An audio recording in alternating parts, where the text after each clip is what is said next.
360 degree Hamza প্রতিপক্ষের পায়ে বল দেখলেই ছো মেরে উড়ে আসেন আর স্লাইড ট্যাকেলে ভেস্তে দেন আক্রমণের সব পরিকল্পনা। শুক্রবার রাতে বার্মিংহাম সিটির ফরওয়ার্ড লাইন এই হামজার কাছে এসেই বারবার বল হারিয়েছে আর বাংলাদেশ তারকায় ভর করে লেস্টারও তুলে নিয়েছে চ্যাম্পিয়নশিপে ব্যাক টু ব্যাক জয়। লিগে নিজেদের চতুর্থ ম্যাচে এদিন হামজার ক্যাপ্টেন্সিতে মাঠে নেমেছিল লেস্টার।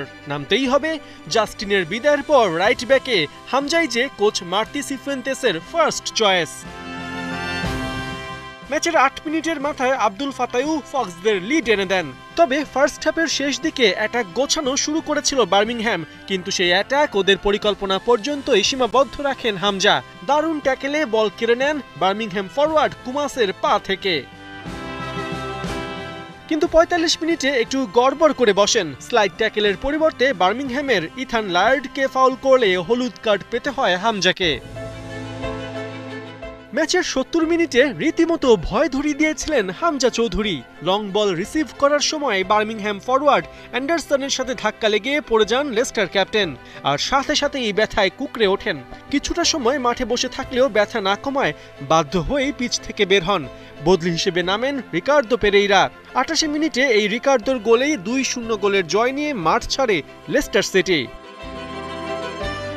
এদিনের পরিসংখ্যানই স্পষ্ট হামজা এই ম্যাচে কতটা ইম্প্যাক্টফুল ছিলেন।